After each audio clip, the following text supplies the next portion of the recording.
영화 속에는 진짜 아플 것 같은 살벌한 부상들이 등장합니다. 하지만 이 중에는 연기가 아니라 실제 배우가 당한 부상을 영화에 그대로 사용한 경우도 있죠. 오늘은 영화에 그대로 담긴 배우들의 실제 부상 장면 베스트를 소개해드립니다.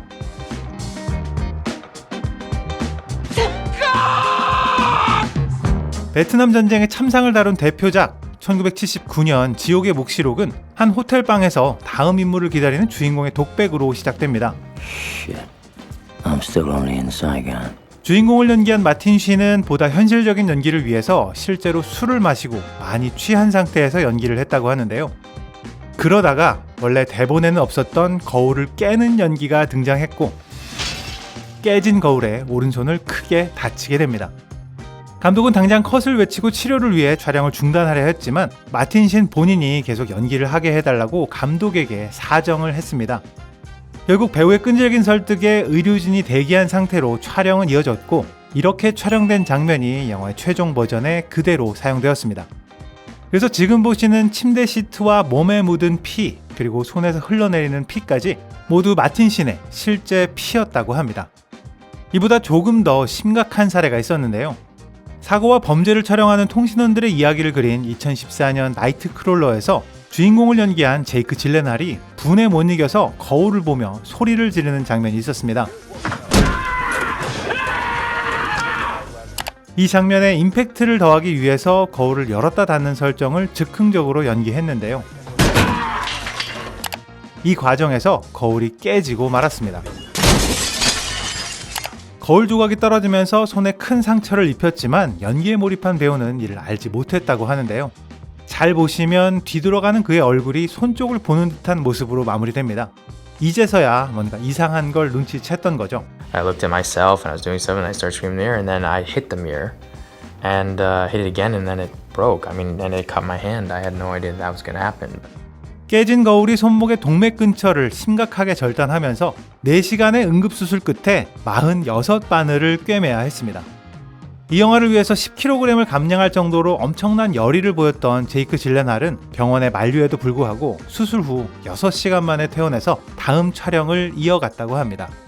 I will never ask you to do anything that I wouldn't do myself. 즉흥적인 연기가 아니라 준비된 상황에서도 부상은 발생합니다. 2014년 폭스캐쳐에서 채닝 테이텀은 실존 인물이었던 레슬링 선수 마크 슐츠를 연기했습니다. 기이한 성격과 예측 불가능한 행동으로 유명했던 그가 시합에 지고 나서 분을 참지 못하는 장면이 등장하는데요. 여기서 등장하는 행동들은 원래 각본에 있었고 벽에 설치된 거울도 이를 위해 준비된 안전유리였습니다. 하지만 채닝 테이텀이 이렇게 세게 들이받으리라고는 아무도 생각 못했던 거죠.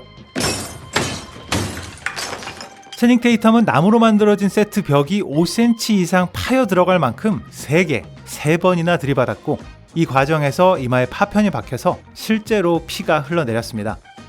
촬영은 중단되지 않고 계속 이어졌고 다음 장면에서 볼 수 있는 이마에 난 상처는 분장이 아닌 실제 상처였다고 합니다. 유리와 관련된 부상 중에서 잘 알려진 유명한 장면이 하나 있죠. 바로 2012년 장고 분노의 추적자에서 디카프리오의 연기였습니다.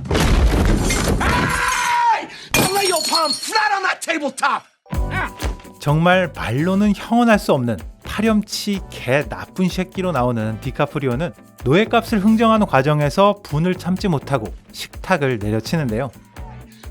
이 과정에서 실수로 컵을 깨트리게 되고 왼손에 심각한 부상을 입게 됩니다.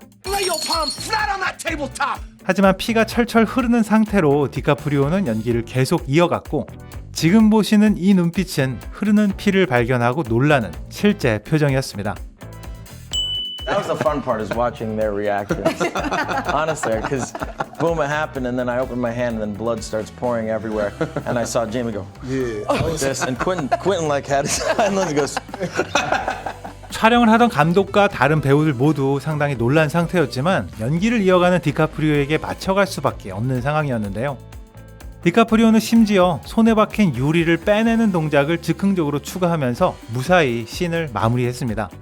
다행히 수술을 하거나 꿰매지는 않을 정도로 큰 부상은 아니었다고 하네요. We will be serving white cake. 가끔은 무모한 액션에 배우가 직접 도전했다가 큰 부상을 당하는 경우도 있습니다. 1982년 람보 1편에서 주인공을 연기한 실베스타 스텔론은 제작진의 만류에도 불구하고 절벽에서 떨어지는 스턴트를 직접 연기했습니다. 영화상으로 이 장면은 수십 미터 높이의 절벽에서 뛰어내렸지만 여러 번 나뭇가지에 부딪히면서 속도를 줄여서 땅에 무사히 떨어질 수 있었다는 설정이었는데요. 물론 이 장면들은 나누어 촬영되어서 실제로 수십 미터 높이에서 떨어진 건 아니었습니다. 하지만 문제는 땅에 떨어지기 직전에 나뭇가지에 부딪히는 장면이었죠. 나뭇가지가 가슴을 정통으로 강타하면서 실베스타 스텔론은 갈비뼈가 부러졌고, 지금 들리는 이 비명은 연기가 아니라 실제 비명이었습니다. 땅에 내려온 후에도 아픈 기색이 역력한데요. 곧바로 이어지는 다음 장면에서 햇볕이 오히려 밝아지고 스텔론의 얼굴에도 조금 화색이 도는 듯한 느낌이죠. 갈비뼈 골절로 한동안 촬영이 중단되었다가 한참의 시간이 지난 후에 촬영이 진행된 장면이기 때문입니다. 요즘 영화에서 스턴트 하면 톰 형님을 빼놓을 수가 없겠죠. 미션 임파서블 시리즈의 핵심이 이제는 스턴트 임파서블이 되어가고 있는데요. 톰 형님은 여러 번 목숨을 건 스턴트에 도전했었지만 그 중에서도 가장 뼈아픈 스턴트는 2018년 미션 임파서블 폴아웃에서 건물을 뛰어넘는 점프였습니다.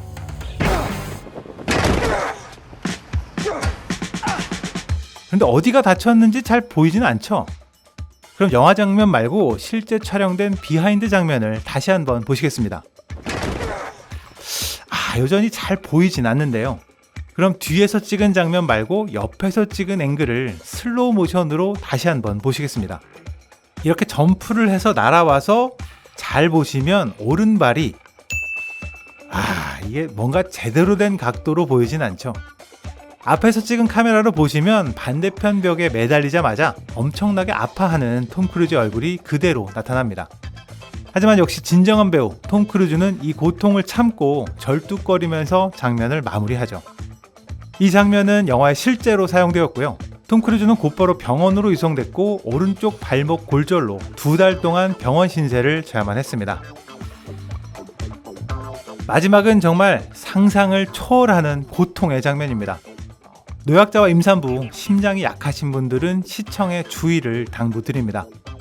2005년 40살까지 못해본 남자에서 주인공을 연기한 스티브 카렐은 영화 역사상 가장 위험한 스턴트를 직접 연기했습니다.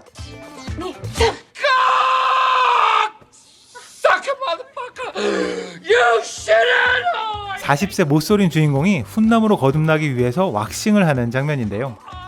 이 장면에 등장하는 주인공의 가슴털, 왁싱 후에 빨갛게 달아오르는 피부까지 모두 실제 상황입니다. 자세히 보시면 왁싱한 피부에 붉은 점 같은 게 보이는데요. 이게 실제 피입니다. 장면의 진정성을 위해서 스티브 카렐이 직접 자발적으로 실제 왁싱을 하겠다고 제안을 했고요. 분장이 전혀 들어가지 않았기 때문에 재촬영이 불가능해서 영화에서 등장하는 스티브 카렐의 고통, 그만큼이나 커지는 욕설, 또 이를 지켜보는 동료들의 반응 모두 100% 실제 상황이었습니다. 앞서 소개드린 다른 배우들에게는 정말 미안하지만 저는 이 부상이 세상에서 제일 고통스러울 것 같습니다.